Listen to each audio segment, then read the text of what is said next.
하나님의 말씀 로마서 3장 말씀입니다. 로마서 3장 9절에서 18절까지의 말씀,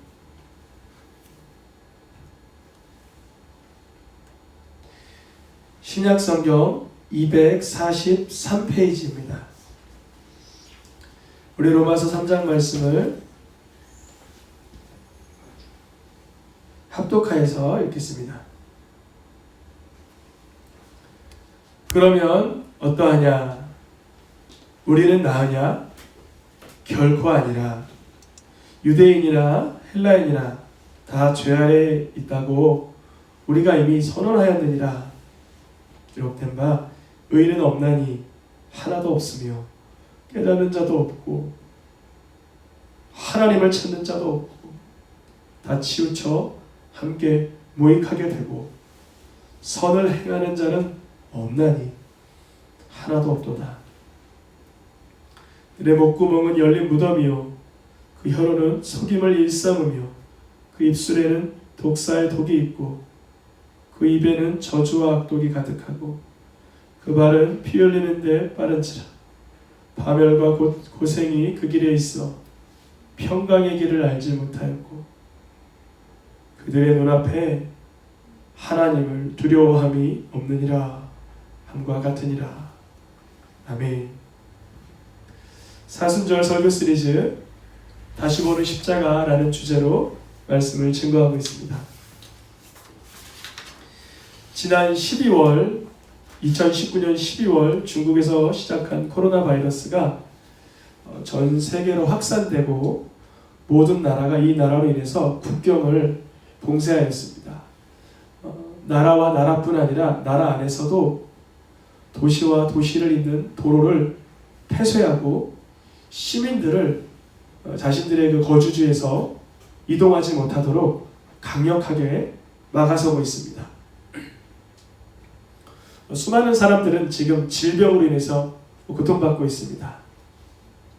이미 많은 사람들이 목숨을 잃었습니다. 지금도 신음하고 죽어가고 있습니다. 그러나 우리가 기억해야 할 것이 있습니다. 분명 하나님의 계획 가운데 일어난 것입니다. 하나님의 경륜 가운데 허락되어서 일어난 일입니다. 욥에게 일어난 고통스러운 일도 하나님이 세밀하게 간섭하시고 강권하시고 주장하고 계셨습니다. 우리가 깨달아야 할 것은 지금 이 고난과 어려움 가운데서도 하나님은 우리들을 불쌍히 여겨주시고 긍휼히 여겨주셔서 우리의 영혼의 눈을 밝히 열어달라고 구해야 되겠습니다. 두려움과 번민, 근심과 원망에 사로잡히는 것이 아니라 영혼의 눈이 열리길 원합니다. 하나님은 우리의 삶을 회복의 나날로 인도해 주실 것입니다. 지금 각 분야별로 전문가들이 애쓰고 힘쓰고 있습니다. 이 질병과 맞서 싸우고 있습니다. 우리들이 해야 할 것은 이들이 지치지 않고 견딜 수 있도록 기도로 도와야 합니다. 이스라엘에서, 미국에서 거의 코로나 바이러스 치료제, 그것을 대항할 수 있는 치료제를 동물에 실험하고 많이 개발의 끝 과정에 와 있다고 합니다. 빠르면 몇 주, 늦으면 몇 달 안에 완성된다고 합니다. 이 각 분야별 전문가들이 힘쓰고 애쓰는 가운데 이겨낼 수 있도록 기도로 도와야 합니다. 우리 새생명교회도 지금 이렇게 방송 예배로 사회적 거리두기를 실천하고 있습니다. 또한 방역 당국에서 요구하는 지침대로 예배당 내에서 이렇게 규정을 지키고 있습니다. 그러니 우리 성도님들도 있는 가정과 처소와 일터에서 진실한 기도와 함께 사회적 거리두기와 예방법에 협조해 주시기 바랍니다. 지금으로부터 600년 전 중세의 종교 개혁자들이 열심히 하나님의 영광을 위해서 사역하던 그때에 유럽 인구의 3분의 1이 죽어가는 전염병, 흑사병이 창궐했습니다. 대략 한 3천만 명 정도, 2,500만에서 3천만 명 정도의 인구가 이 전염병으로 죽어갔습니다. 그때 종교개혁자들은 이렇게 얘기했습니다. 연약한 자들이 죽어갈 때, 병들어 아파할 때 돕지 않는 것이 죄다. 그런데 전염병에 대해 적극적으로 대처하지 않고 방역하지 않는 것도 죄다라고 말했습니다. 무슨 말입니까? 나는 하나님 믿으니까 손 좀 더럽게 해도 괜찮아. 난 좀 편리하게 지낼래 라고 하는 것이 하나님을 시험한다는 것입니다. 우리는 최선을 다해 나라에서 필요한 요구에 따라 우리도 노력을 해야 되는 것입니다. 그러나 그 가운데 이 모든 것이 하나님의 섭리 가운데 이루어지고 있다는 것을 영혼의 눈을 들어 볼 수 있기를 축원합니다. 코로나로 인해서 몸과 마음, 삶의 형편과 일상이 갑자기 어려움이 찾아 들어왔습니다. 그러나 우리 성도님들의 가정, 자녀, 사업장과 일터에 하나님의 손이 그 위에 임하길 원합니다. 하나님의 보호하심을 경험하게 되길 원합니다. 도리어 이 코로나 바이러스로 인한 이 시기가 가정마다 사랑이 회복되는 시간 되길 축원합니다. 일터와 사업장마다 하나님의 공급하심을 경험하는 시간 되시기를 축원합니다. 오늘은 사순절 설교 시리즈 다시 보는 십자가 세 번째 시간, 말씀의 제목을 읽어보겠습니다. 우리 죄의 차목상, 우리 죄의 차목상. 첫째 주에는 고난을 대하는 예수님의 자세라는 제목으로 말씀을 증거했는데요. 고난을 대하는 예수님의 자세. 예수님의 자세가 어떠했죠? 우리가 받아야 할 징벌적 고난을, 우리가 죄를 지어야 받아 마땅한 징벌적 고난을 예수님이 영광된 고난으로 바꿔주셨다는 것입니다. 우리도 삶을 살아가다가 고난과 희생의 순간을 만나면 피하고 숨고 도망갈 수밖에 없지만 자기 십자가를 지고 가며 하나님의 영광을 누리기를 축원합니다. 두 번째 주, 지난주에는 십자가 외에 다른 방법이 없었는가? 십자가 외에 다른 방법이 없었을까? 지난주 이렇게 말씀했습니다. 우리의 추악한 죄를 대신하기 위해서 십자가 외에 다른 방법이 없었다.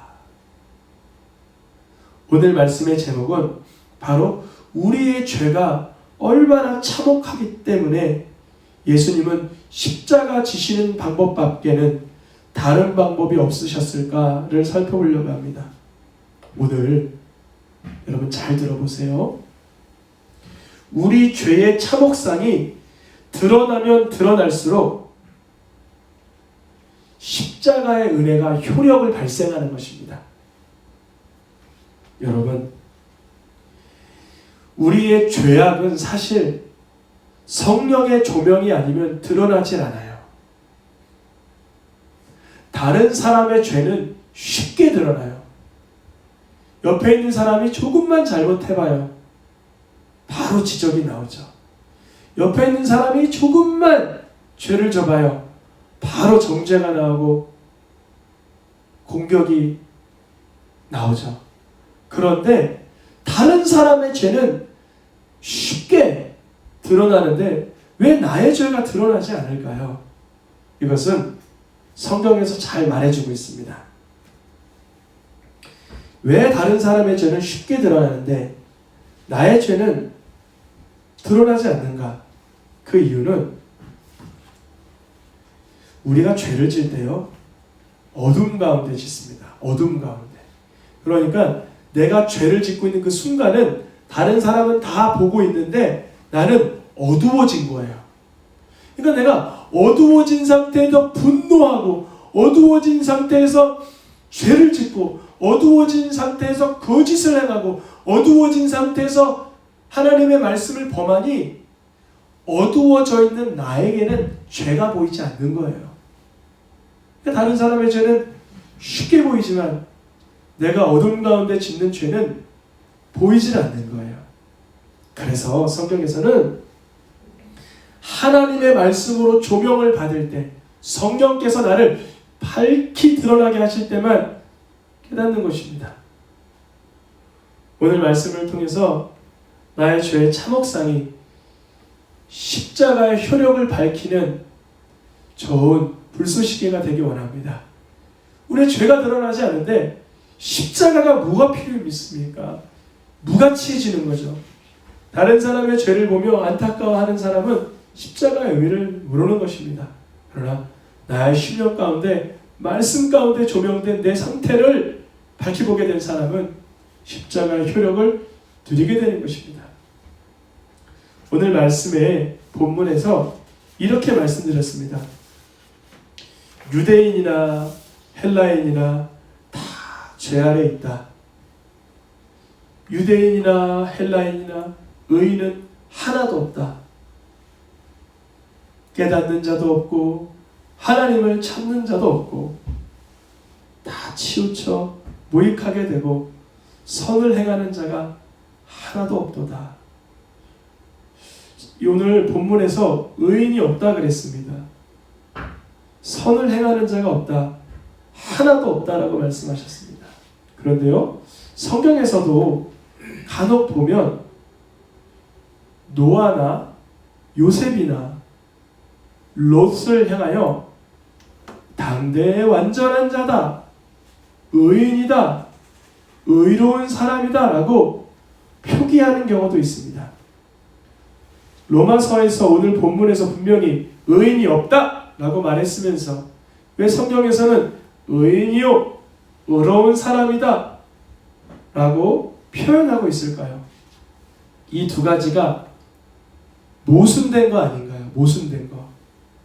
그런데요,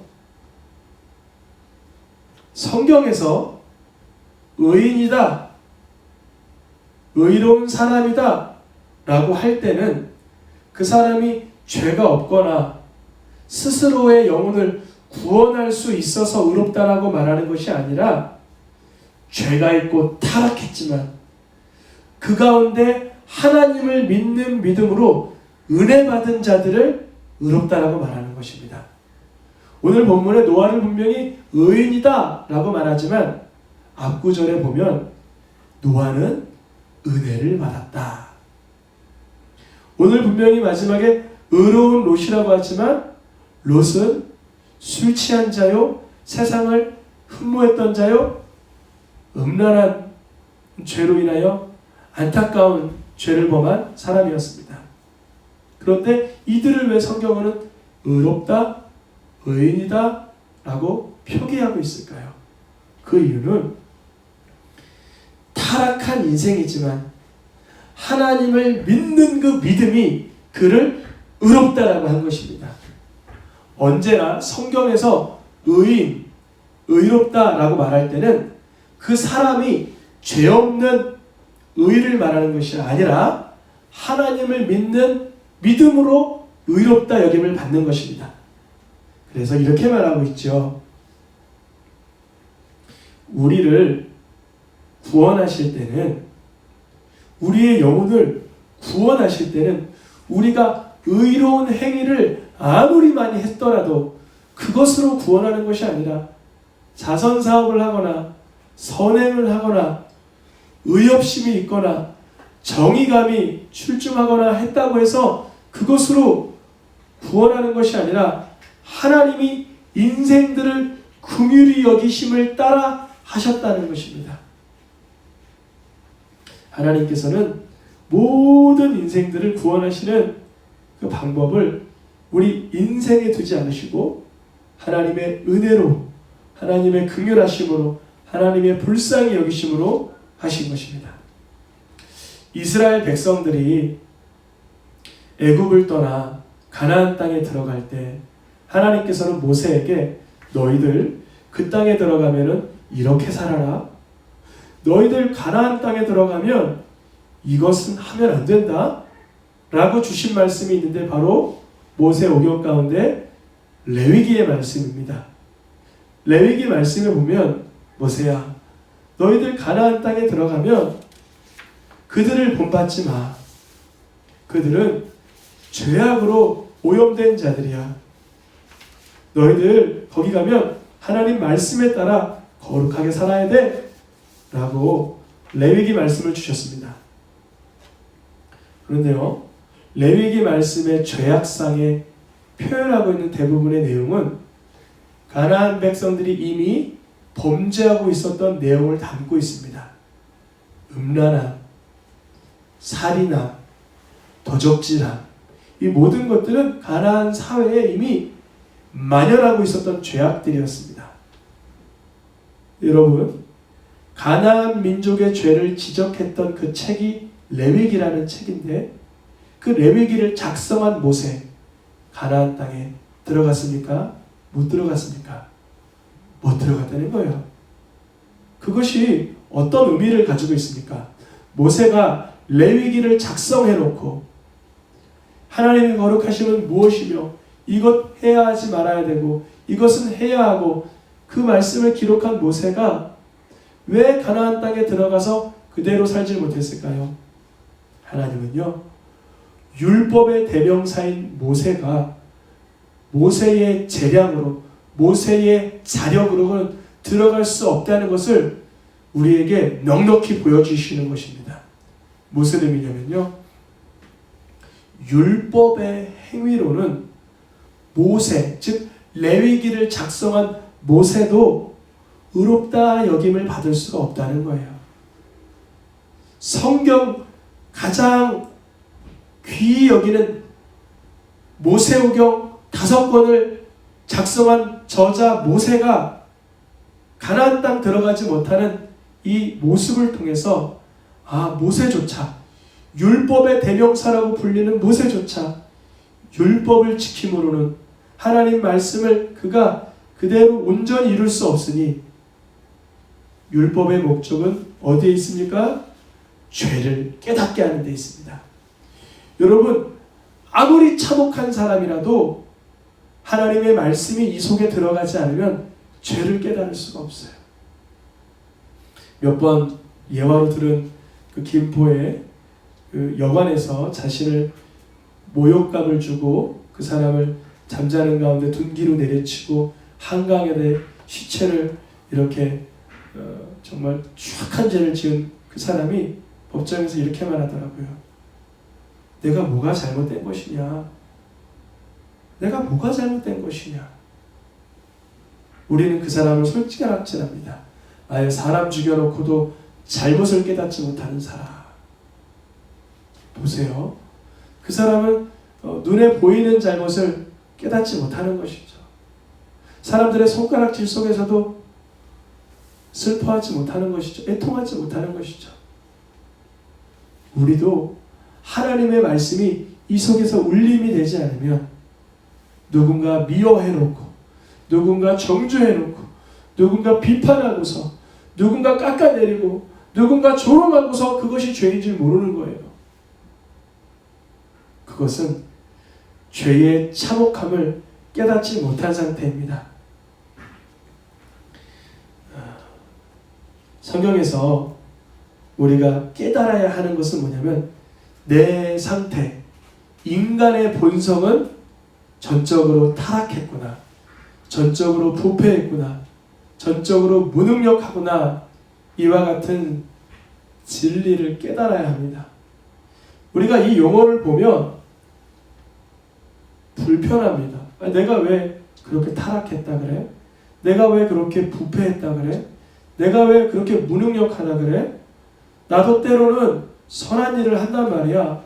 나 가난한 사람 보면 이렇게 10,000원짜리 한 장 주워줘. 나 넘어진 할머니 보면 일으킨단 말이야. 나 그래도 나름 정직해. 나만 같이 살라 그래. 라고 이러한 성경의 표현, 가지고 우리는 타락했습니다. 우리는 연약합니다.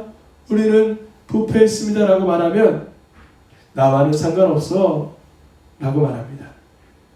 이것을 좀 더 유연한 표현으로 바꾸신 것이 예수님께서 이렇게 말씀하십니다. 나를 떠나면 너희는 아무것도 할 수 없다. 이렇게 말씀하세요. 그 상태를 바로 전적으로 타락하고 부패하고 무능력한 상태로 보는데요. 왜 예수님을 떠나면 아무것도 할 수 없다라고 예수님은 말씀하셨을까요? 우리도 간혹 사랑하고 우리도 기뻐하고 우리도 좋은 일 하는데 왜 예수님은 그것을 다 무시하는 걸까요? 왜 아무것도 할 수 없다 이렇게 말씀하실까요?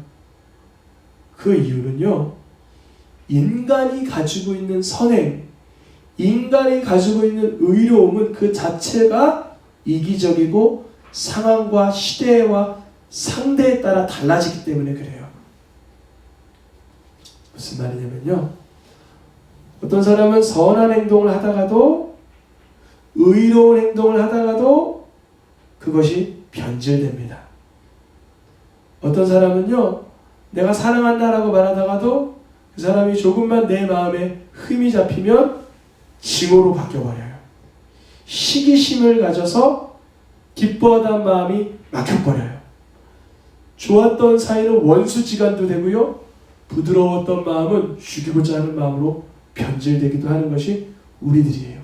그래서 예수님을 그리스도로 바라보는 마음에서 떠나면 너희들이 하는 것은 껍데기와 같은 거야.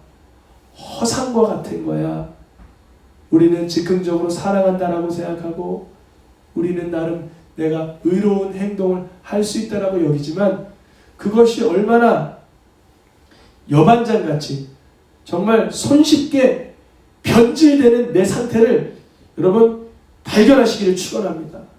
그것을 발견하지 않으면 예수를 안 잡는 거예요. 나 그래도 이 정도 선에 교만함으로 바뀝니다. 나 그래도 이 정도 의로와 오만함으로 바뀌어요.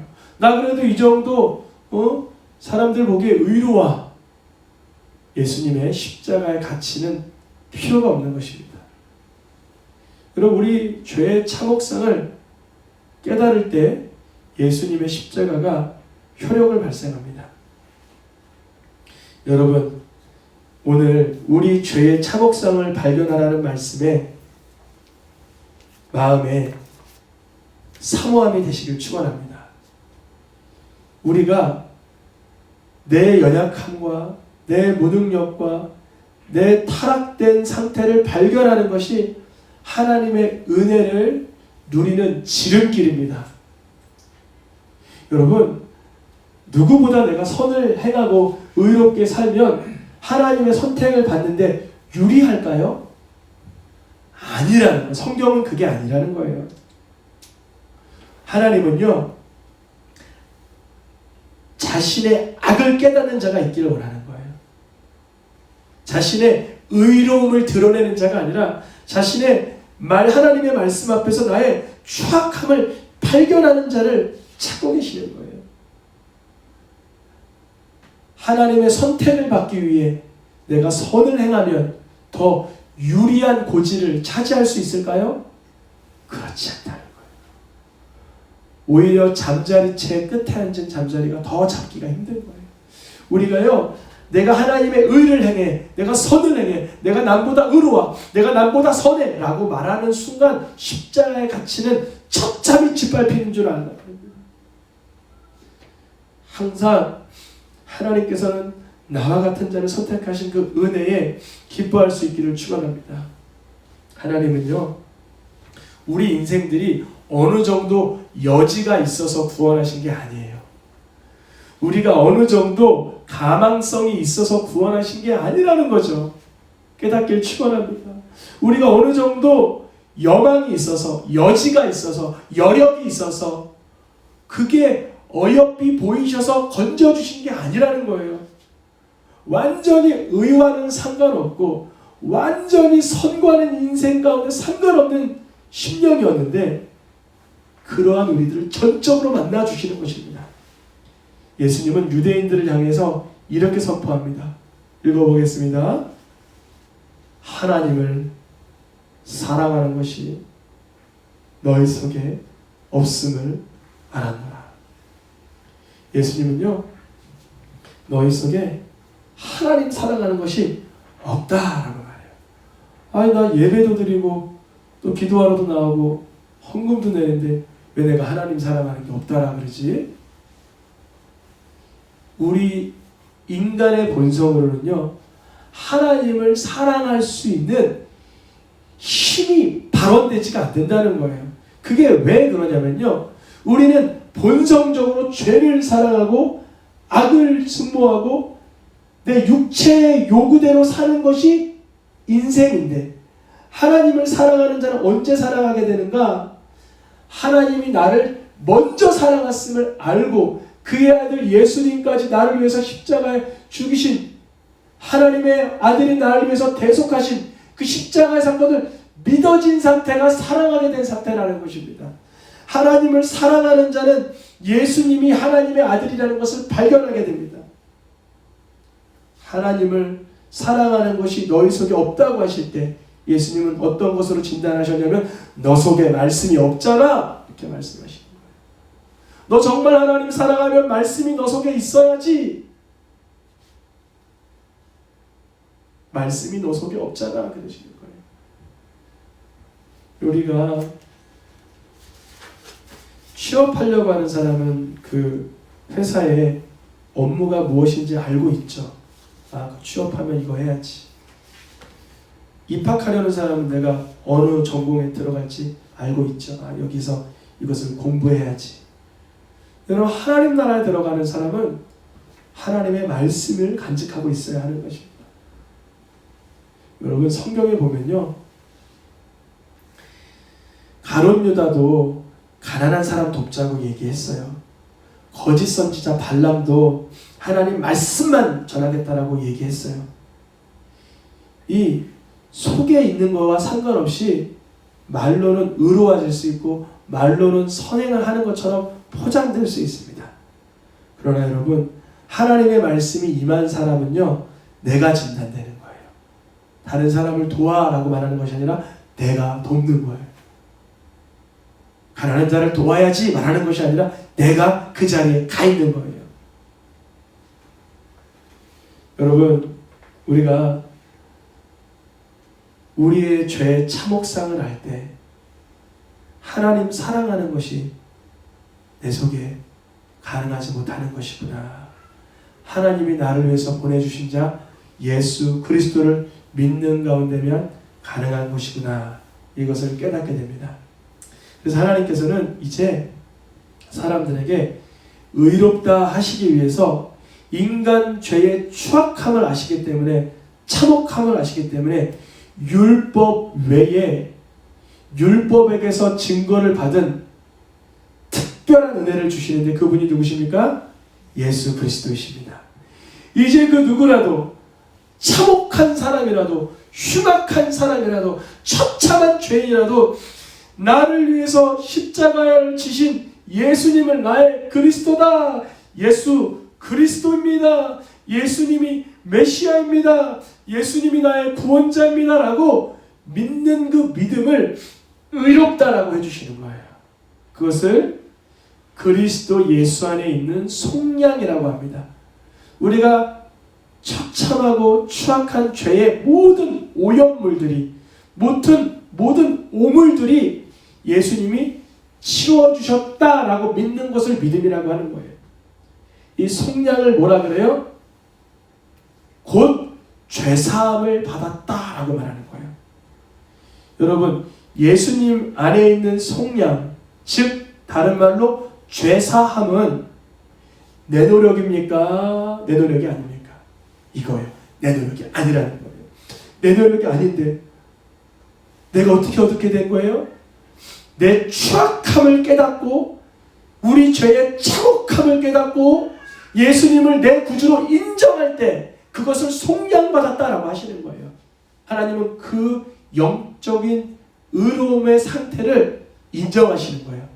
너희가 율법을 다 이루지 못했을지라도 너희들이 여전히 처참한 인생 가운데 놓여 있을지라도 예수님을 나의 죄를 위해서 십자가에 달려 죽으신 그리스도로 믿는 그 믿음을 속량하시는 거예요. 그 믿음으로 죄를 사해 주시는 거예요. 그 죄의 무게가 얼마나 무겁든 예수님이 치러내신 값어치가 훨씬 크다는 것입니다. 이것을 지난주에 얘기했던 것처럼 그가 우리 모든 사람을 대신하여 죽으셨다라고 말한 것입니다. 오늘 말씀이 사순절 시리즈이고 우리 죄의 참혹함이라는 제목이기에 좀 이렇게 무게감이 있을 수 있지만 여러분 이제 돌아오는 주일 또 그 주일에는 구원, 그 참 자유의 기쁨, 성화 그리고 성결 이런 누리고 회복되고 복을 경험하는 말씀들을 계속 이어갈 것입니다. 그러나 그 앞서서는 우리 죄의 참혹함을 성령의 조명으로 깨닫지 못하는 상태라면 예수님의 십자가의 구원의 자유함은 무의미한 것이 된 것입니다. 오늘 우리 죄의 참혹함, 전 이번 주 말씀을 준비하면서 얼마나 많이 깨달았는지 몰라요. 아이들하고 대화할 때, 길을 거닐 때, 말씀을 준비할 때도 속속들이 성령께서 조명하여 주시는 거예요. 예리한 그 칼날로 세밀한 음성으로 얘야 너가 이것에 잘못되고 넘어진 것이다 라고 노크해 주시고 알려주시더라고요. 그러면 저에게 남은 상태는 어떤 상태일까요? 예수님의 십자가를 또 바라보는 것이죠. 내가 낙심할 수밖에 없었고 원망할 수밖에 없었고 번민할 수밖에 없었던 그 순간에 예수의 십자가를 선명히 보게 하신 줄 믿습니다.